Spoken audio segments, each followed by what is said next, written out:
ces personnes-là. Mais ce que je peux dire est que le dispositif de veille et d'alerte a été renforcé au niveau de l'aéroport, qui se trouve être la principale porte d'entrée des voyageurs dans notre pays. Et là également, le dispositif est renforcé et ceux qui voyagent et qui entrent à l'aéroport ou qui prennent le vol également peuvent s'en rendre compte. Alors, professeur Bamba Kane, que connaît-on de ce nouveau variant Omicron? Il vient de dire qu'il est moins mortel. Écoutez, alors pourquoi ces psychoses? Écoutez, je pense qu'il y a moins de 2 mois, j'ai été invité ici d'ailleurs en même temps que mon ami Bara.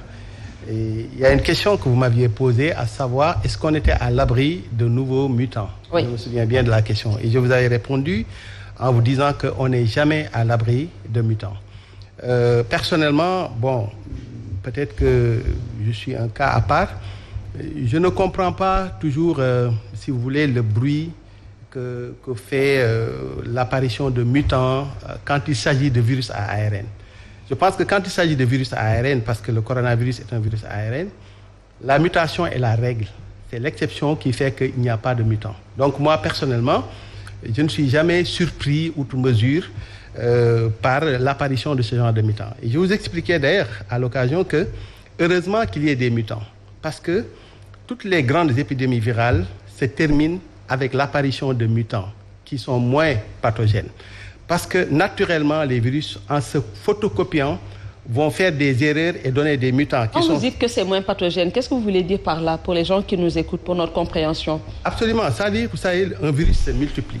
Oui. Un virus se photocopie et donne des petits qui lui sont identiques. Et en se photocopiant, il arrive que le virus se trompe et donne des mutants qui sont soit plus féroces, entre guillemets, ou moins féroces. En général, c'est comme cela que se terminent les épidémies virales. À un moment donné, le virus va muter et donner des mutants qui sont tellement faibles du point de vue de leur pouvoir pathogène, de telle sorte que finalement, la maladie va devenir presque asymptomatique ou bien va donner un rhume de rien du tout. C'est comme ça que les choses se passent. En ce qui concerne ce nouveau variant, aujourd'hui, on sait que potentiellement, c'est un variant qui va être beaucoup plus contagieux peut-être, mais il n'est pas prouvé à l'heure actuelle que son pouvoir pathogène sera beaucoup plus important que le pouvoir pathogène, par exemple, de Delta. Et je dois d'ailleurs dire, je l'ai dit tout à l'heure sur les ondes de Zik FM, je disais que j'ai condamné dès le départ l'ostracisme et l'isolement dont l'Afrique du Sud a fait l'objet. Parce qu'on dit que c'est un virus qui est apparu en Afrique du Sud. Non, on l'a découvert en Afrique du Sud. On ne peut pas dire que c'est apparu en Afrique du Sud. Parce que c'est parce qu'en Afrique du Sud, il y a de grands centres de recherche qui sont très forts dans le séquençage génomique qu'on a découvert ces virus là-bas. Donc, finalement, ce qui se passe, c'est que les Sud-Africains l'ont dit, ils sont finalement même victimes de leur sincérité, parce qu'ils auraient pu ne pas, en fait, déclarer ces résultats-là. C'est la raison pour laquelle, d'ailleurs, la dernière fois, j'ai taquiné un de mes amis en disant que le coronavirus est une maladie qui est éminemment politique. Vous savez, il y a des pays où on ne parle plus de coronavirus. Il y a des pays qui sont tellement sincères. Au Sénégal, on donne les chiffres, etc.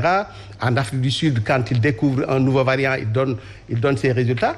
Mais il y a d'autres pays qui ont fait le choix de ne pas le faire, de peur d'être isolés, comme l'Afrique du Sud l'a été.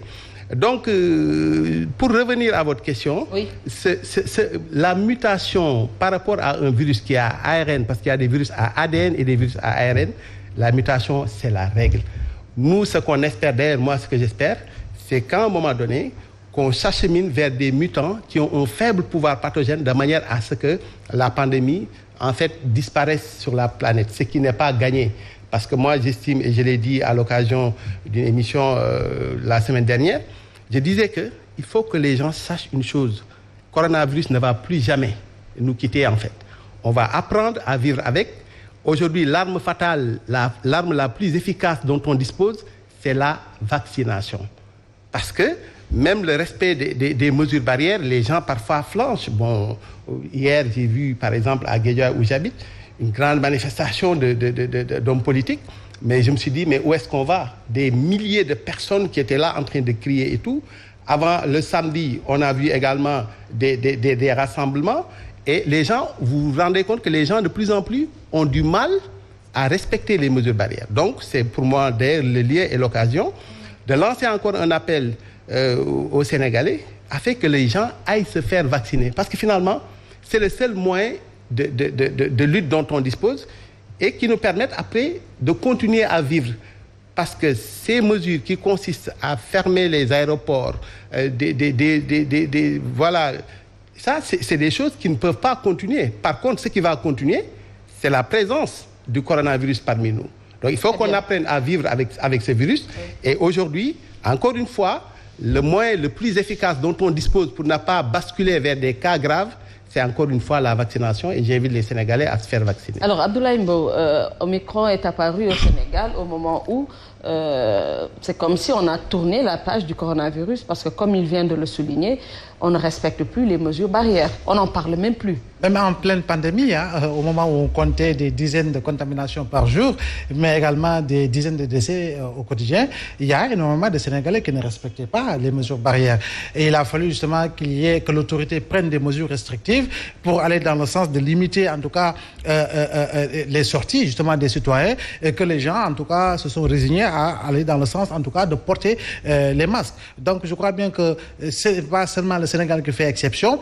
Hier, on a vu des milliers de citoyens dans certains pays tels que l'Allemagne manifester et par rapport justement au fait qu'on veuille leur imposer la vaccination. Parce qu'aujourd'hui, il y a un niveau élevé de contamination dans ces pays-là et justement, ce sont les personnes non vaccinées qui sont sujets à transmettre le virus. Donc, il y a énormément ce problème-là.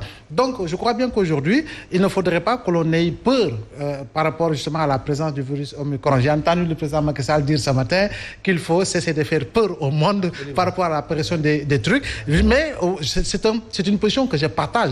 Parce que ce qu'a développé le professeur Bamba Kane, j'ai écouté hier un épidémiologiste d'Aix-en-Provence, en France, qui a eu à tenir le même discours. Parce que moi-même, en taquinant, je disais qu'après Delta, qui sait, on fera face au virus Oméga. Donc, Oméga, ce n'est pas trop loin de Omicron. Aujourd'hui, nous en sommes au virus Omicron. Demain, ce sera le yin ou le yang, qui sait. Mais le plus important, c'est d'aller dans le sens de voir et d'adapter la meilleure formule de communication possible. Parce qu'en réalité, la communication durant la deuxième et la troisième vague, aujourd'hui, ne devrait plus être la même forme de communication par rapport justement à la présence du virus Omicron. Maintenant, ce qu'a dit le professeur Bamba Kane est essentiel, tout comme Lamine Bara, c'est aller dans le sens de mieux sensibiliser les Sénégalais par rapport justement à l'importance justement de se faire vacciner. Parce qu'il ne sert à rien de s'exposer et continuer d'exposer des personnes, sa famille et tout. Je crois bien qu'aujourd'hui, on a une idée beaucoup plus claire. Après un recul, on a une idée beaucoup plus claire sur les vaccinations. En France, en Israël, en Angleterre, on parle de 3e dose. On parle même de vaccination pour les enfants à partir de 7 ans, si je ne m'abuse. Donc, je crois bien qu'ici, il ne faudrait